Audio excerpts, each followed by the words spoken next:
Game খেললে মিলতে পারে আপনারও প্রেমিকা এবং পরবর্তীতে সুযোগ আসতে পারে বিয়েরও। কি ভাবছেন মজার ছলে বলা হচ্ছে?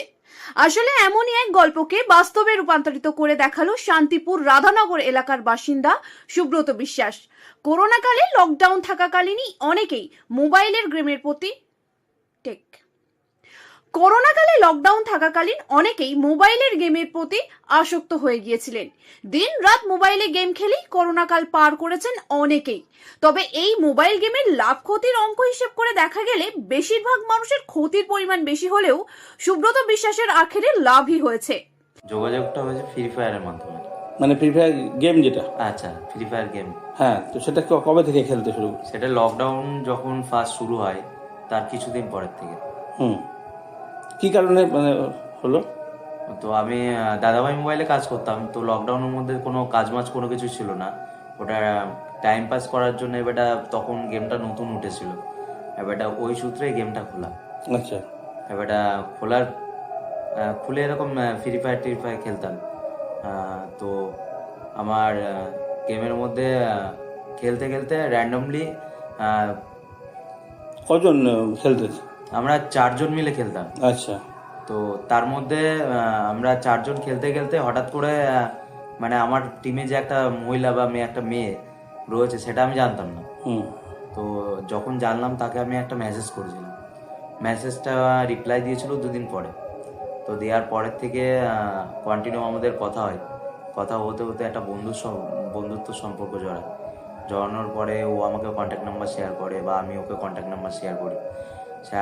শেয়ার করার পরে আমাদের মধ্যে কথা হয়, কথা হওয়ার পরে এবার গেমও চলে, এদিকে কথাও হয়। তো কথা বলতে বলতে একটা, এগুলো সব করোনা পিরিয়ডের মধ্যে? করোনা পিরিয়ডের মধ্যে। কি নাম মেয়ের? মেয়ের নাম প্রীতি প্রামাণিক। ও কি পড়াশোনা করতো তখন? পড়াশোনা করতো তখন। জানা যায় করোনাকালে ফ্রি ফায়ার গেম খেলার সময় পরিচয় হয় একটি মেয়ের সঙ্গে। তার সঙ্গে বেশ কিছুদিন গেম খেলে এবং গেম খেলার মাধ্যমে কথোপকথন শুরু হয় তাদের। এরপর সেই কথোপকথন থেকেই হয় বন্ধুত্ব এবং শেষে প্রেম, যার অন্তিম পর্যায়ে গিয়ে দাঁড়ায় বর্তমানে বিয়ে। জানা যায় সুব্রত বিশ্বাস একটি মোবাইল দোকানে কাজ করত। করোনার সময় দোকান বন্ধ থাকায় গেমেই মন দেয় তিনি এবং আলাপ হয় গার্ডেন রিচের বাসিন্দা প্রীতি প্রামাণিকের সঙ্গে। প্রীতিদের অবস্থাও আর্থিকভাবে সচ্ছল ছিল না। বাবা পেশায় ভ্যান চালক, বাড়িতে রয়েছে ছোট ভাই এবং মা। সেই সময় দ্বাদশ শ্রেণীতে পড়লেও আর্থিক অনটনের জন্য দ্বাদশ শ্রেণীর পরে আর পড়াশোনা হয়নি। এরপর বেশ কিছু বছর পরে তারা সিদ্ধান্ত নেয় পালিয়ে গিয়ে বিয়ে করবে, কিন্তু পরিবারকে বোঝানোর পরে পরিবার থেকে মেনে নেয় তাদের দুজনের সম্পর্ক এবং এক করে দেয় 4 হাত। ওই 5-6 বছর। তখন আপনি কি করতেন? তখন আমি পড়াশোনা করতাম, ক্লাস 11-এ পড়তাম।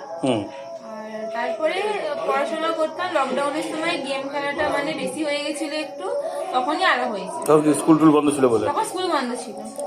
তো খেলতেন যখন, তখন অন্য কোনো মেয়েরা খেলতো নাকি বেশিরভাগ ছেলেরাই খেলতো? না, আমি মেয়েদের সাথে তেমন খেলতাম না, ছেলেদের সাথে খেলতাম না, একা একা খেলতাম। আর আমার ভাই আর ও যে মানে এখন যে আমার হাজবেন্ড, তার সাথেই আমি গেমটা খেলতাম, আর কেউ খেলতাম না। আচ্ছা, তো এখন কি তার জন্য গেম বন্ধ না খোলা রয়েছে? এখন গেমটা এখন বন্ধ করে দিয়েছি, কারণ ঘরেরও কাজ মানে কাজটা করতে হয় আর ওরও সময় হয় না, ওর জন্য গেম খেলা বন্ধ। তার মানে ওর সঙ্গে খেলতে? তারপর এখন সামনাসামনি পেয়ে গেছে, এখন দরকার নেই। আচ্ছা, তো বাড়ি থেকে বাবা কি করেন? আমার বাবা ভ্যান চালায়। আচ্ছা, মা ভাই বোন? ভাই আছে, ভাই স্কুলে পড়ে। তো পড়াশোনা করলেন না কেন শেষে গিয়ে? পড়াশোনার ইচ্ছা হতো না, তার কারণে মানে উচ্চ মাধ্যমিক পাস করলেন? তো উচ্চ মাধ্যমিক দিয়েছি, তারপরে পড়াশোনাটা আর করিনি অত। ঠিক আছে, আর বাড়ির অবস্থাটা খুব খারাপ ছিল, ওর জন্য পড়াশোনাটা করা হয়নি। কোথায় বাড়ি আপনাদের? আমার বাড়ি মহাকালী, কাঞ্চনতলা, কলকাতা, সান্দুক 18। সুব্রত এবং প্রীতি জানাচ্ছে বর্তমানে সংসার এবং কর্মব্যস্ততার চাপে আর গেম খেলা হয় না। তবে গেমের যেমন ভালো দিক রয়েছে তেমন মন্দ দিকও রয়েছে। বিশেষ করে তারা বাচ্চাদের বেশি সময় ধরে মোবাইল গেমের প্রতি আসক্ত হতে বারণ করলেন এবং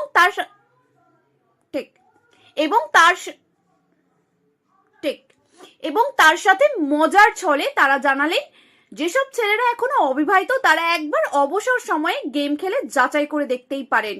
ভাগ্য ভালো থাকলে গেম খেলেই পেয়ে যেতে পারেন নিজের প্রিয়জনকে। নদিয়া থেকে মৈনাক দেবনাথের রিপোর্ট, লোকাল 18 বাংলা।